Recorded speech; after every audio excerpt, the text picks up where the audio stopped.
hanging out in Warner's on a Wednesday afternoon with a guy. If you were going to Weedsport, Rolling Wheels, Syracuse, back around 2005 to 2010, and again in the mid 2010s, you saw Todd Town out on the racetrack. His Town mechanical car was out there a lot, and he got out, like we said, in 2010, got back for a brief time in 15 and 16, 4 wins over the course of that time. And of course, you saw Town mechanical on a lot of people's race cars. So we're here in his shop having some fun. You should see some of the cars that are in here. First of all, Todd, how we doing? Good. I'm doing great, Doug. Are we officially retired, or No.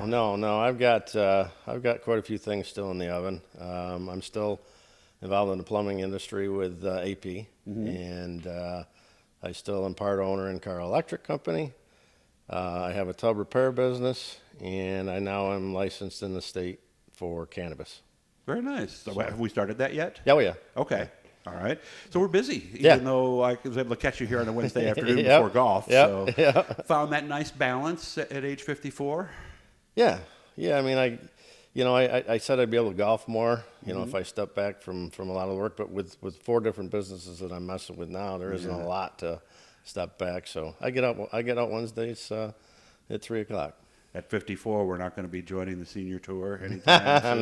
Nothing like that. No, I'm in the 4th flight, which is the worst flight. Okay, but we're having fun, right? Yes. Oh yeah. Okay. Yeah. So what got you in the first place? I didn't realize you knew Glenn Donnelly when you were a teen. Yeah, I started in the plumbing business at 12, and it was through the marching band, and they did a workathon, so that we were going to be going to West Virginia for a band conference show. And they said, well, let's do a workathon for the kids in the band so that if they didn't have extra money for the trip, they could make it. So my mother was one of the band booster moms that was in charge of several groups of kids. So what she did is somebody calls the high school and said, hey, I need a couple boys, and that's what happened. Called my mom, so she sent myself and my buddy, and it happened to be McCormick's Plumbing Shop. So I worked for a week, $2 an hour cash. Big money. Yep. Yeah, but at 12, he handed me $80 at the end of the week and asked me if I wanted to stay on summers and weekends. Right. And I did. Yeah. And that's where I got my start in plumbing. Okay. And they worked with Glenn Donnelly? What happened was, Cliff was Glenn's plumber.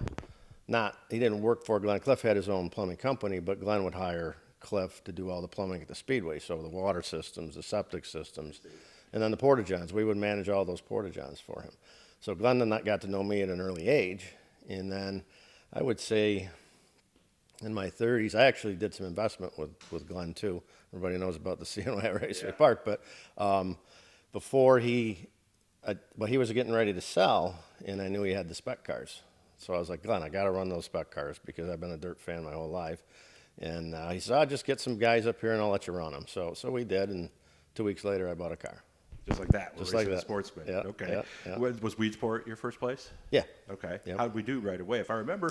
Actually, Fulton was my first race. Oh, really? And it was the Victoria. And you got at the end of the season. You got. Yeah. Okay. So I went out there. And looked horrible in the heat race, but I was able to qualify through the Consi. And a couple of my buddies from the stands called me and said, who was driving the car in the Consi? Because it wasn't the guy that was driving in the heat race. It was me. Oh, yeah, it was me. So, so then the next year we got hooked up with Billy Colton. I bought a new car, and then it went from there. I did run Big Block one year.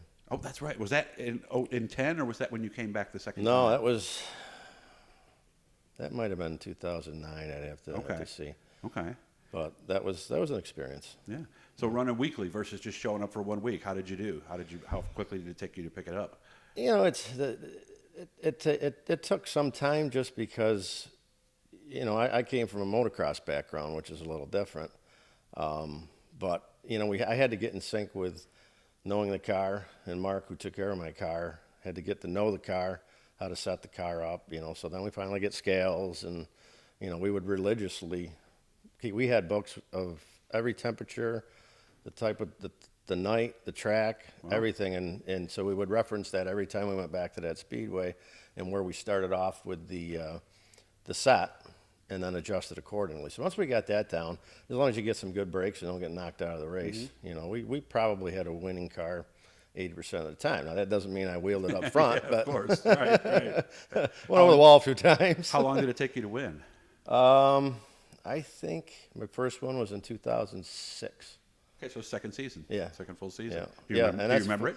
I remember it well because we were in New York City, and I was going to start on the pole because of the handicap system, and I had the Radio Disney car, which that was pretty cool logo and stuff we had on that. Well, our plane flight got canceled. Oh no! So I ended up renting a car, raced back here. Literally raced back. Mark and Mark took my car there, got it out there. Marky ran it for hot laps because you're supposed to have the car out there. Of course, I hope they don't take my win away from me now.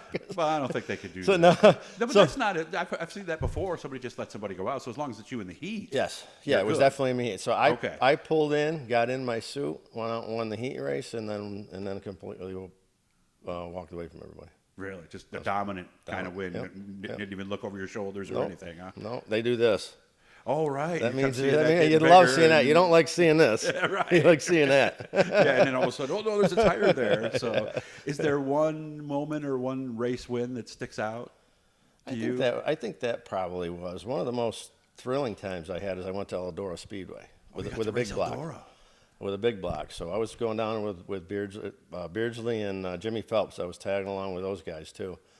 And they told me, they said, if your car's working good, you can hold it wide open and never left. Okay. So I did, and I qualified 11th fastest. Wow. Well, the top 12 got to go up on stage and throw Frisbees, and whoever that was won the race, got free tickets at Dirt Week.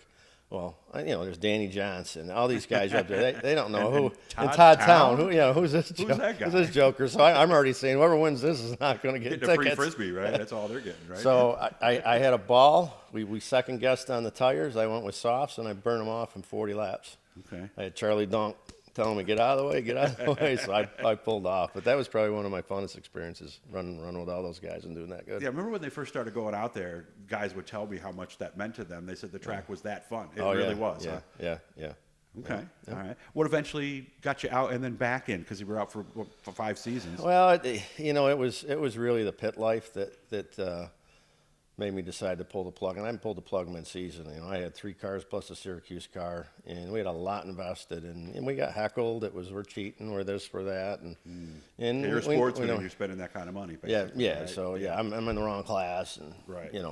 but even the sportsman class takes money too. But Yeah. the big block class And is back just then, crazy. great competition. And I was doing it guys, for fun. I wasn't going to be the next Danny Johnson or any of those And guys. it's not like you were winning like every other week. No.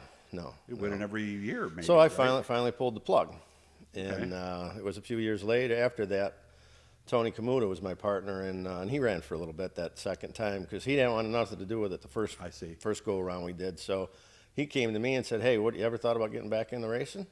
I go, "If you want, I will." So I bought one car from Peter Britton and one from Jimmy Phelps, and it was probably the best car I ever had. Yeah.